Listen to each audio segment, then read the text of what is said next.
Hey guys, what is up? It's me, Pagey here once again, and Avengers Infinity War is still breaking records, whether it has to do with the box office or even its trailer, which is pretty insane when you think about it. But Infinity War is old news when you start to think about the upcoming Avengers 4, seeing that we are now on the road to that, and we should be getting some hints as to some problem fixing from the events of Infinity War in the now released Ant-Man sequel, that being Ant-Man and the Wasp. But first, this video has been sponsored by D3Go, the publishers of Marvel Puzzle Quest, which you can download yourself for free using the link at the top of the video description. Marvel Puzzle Quest is Marvel's only match 3 puzzle RPG experience available on your mobile device through the Apple App Store, Google Play, the Amazon App Store, and Steam, which you can access using the link in the video description. Marvel Puzzle Quest is a load of fun, with the opportunity to build custom teams with your favourite characters such as Iron Man, Captain America, Black Widow, and even your favourite merc with a mouth, Deadpool. Or if you're more of a Netflix Marvel fan, characters such as Jessica Jones and Luke Cage are at your disposal. Overall, there are more than 150 superheroes and villains packed into the game. You take these teams and engage in weekly events, many of which are actually written by Marvel writers, as well as tournaments. And as we have Ant-Man and the Wasp hitting our screens very soon, Marvel Puzzle Quest has a ton of in-game content for it, with the title heroes as well as the antagonist, Ghost, featuring, as well as additional support such as the Quantum Realm and the Wasp gauntlets to use on your characters. Marvel Puzzle Quest features a story mode which features many groups you would be familiar with, either from the comics or the movie and TV side of things, but once you are confident enough, you can feel free to head over to the Versus mode and compete in tournaments for bigger rewards, and even compete in daily tournaments which currently have a focus on Deadpool. No matter what your playing style, there is something here for every Marvel fan. You can even team up with your friends or just fellow Marvel fans through the Alliance mode, where you can receive even more awesome rewards for your playtime. And there is actually a special offer for all those watching here. If you download Marvel Puzzle Quest using the link in the description, new players will get free tokens from the partners in Crime Vault to possibly earn Ant-Man, Wasp, or some other great rewards to add to your collection. So as Infinity War came to an end, we see Thanos snap his fingers, with multiple characters throughout the movie begin to crumble to ash and just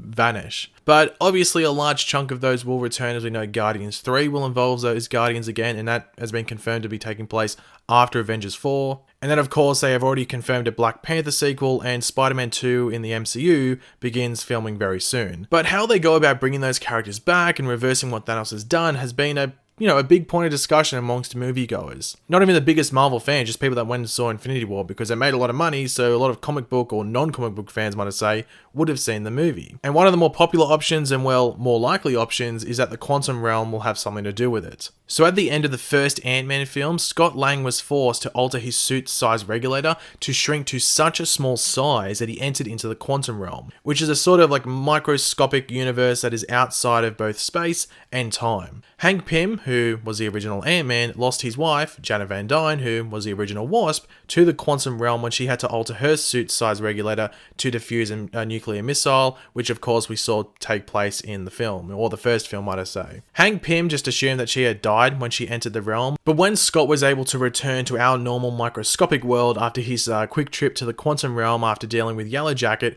Hank Pym realized that Janet might actually still be alive. Due to this, Ant-Man and the Wasp will likely deal with an attempt to bring Janet back from the Quantum Realm. This, of course, brings up the question of what exactly is the Quantum Realm. Is it a creation for the MCU, or is it something from the comics? Well, it is something from the comics, but it was under a different name. The Quantum Realm in the comics is actually known as the Microverse, and the reason that Marvel Studios can't use that name is due to the fact that Paramount hold the rights to the Micronauts film, and the term Microverse is a part of that deal. The Microverse technically first showed up in Marvel in a Captain America story, as you would expect, Captain America, but this was a random one that I don't think they really had any aim of moving, forward or anywhere. So the first proper introduction of the Microverse showed up exactly where you'd expect it to in the Marvel comics back in the day, and that was of course with the Fantastic Four. What happened was that Doctor Doom tried to kill the Fantastic Four by using a shrink ray on them that will reduce them to nothing, I guess. But in typical villain goofiness, he accidentally gets blasted by the ray himself and seemingly dies. In later issues though, we see that he was just shrunk down into a micro world, which he quickly conquered, as you would expect a villain like Doctor Doom to do.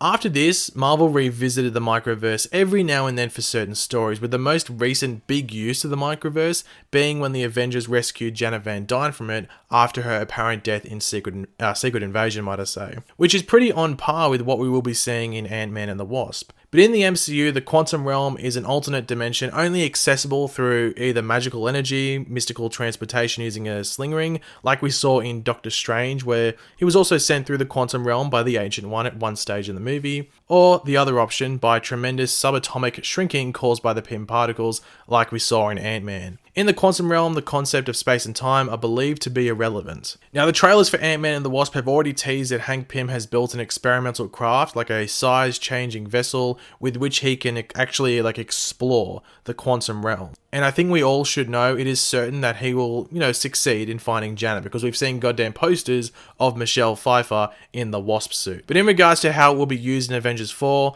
well, that is all going to come down to time travel. It's generally believed that Avengers 4 will see our heroes attempt to use time travel against Thanos, or otherwise explore some sort of alternate dimension in a bid to reverse his, finger snapping that he did at the end of Infinity War. Some set photos have shown the Avengers wearing the classic outfits from the Battle of New York, with some other older outfits and some pre-Infinity War dead characters seeming to be returning, without naming names, of course. Also, as I'm sure 99% of you would already know, there have been scenes shot of classic moments from previous entries in the MCU, with Ant-Man randomly being there, when in the past, in those moments, he wasn't. So, obviously, hello time travel. It is also important to remember that Captain Marvel will be set in the 90s, so you would have to think that there will be some time travel involved there possibly, maybe involving the quantum realm as well. However, due to Marvel movies being, when it comes down to it, standalone, even though we could get, all get a good understanding of the quantum realm in both Ant-Man and the Wasp as well as Captain Marvel, what will most likely go down in Avengers 4 is that they will give everyone a quick sum up of what exactly the quantum realm is,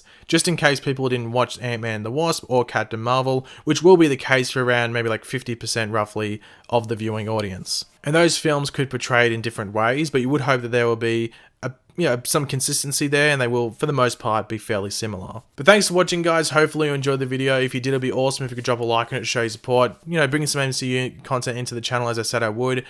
So yeah, if you enjoyed the video, it'd be awesome if you could drop a like on it. Let me know in the comments section down below your various thoughts. If you have any corrections as to what I went over in this video, feel free to leave them in the comments as well. And of course, if you are new to the channel, make sure to subscribe. I'll catch you later, guys. Goodbye.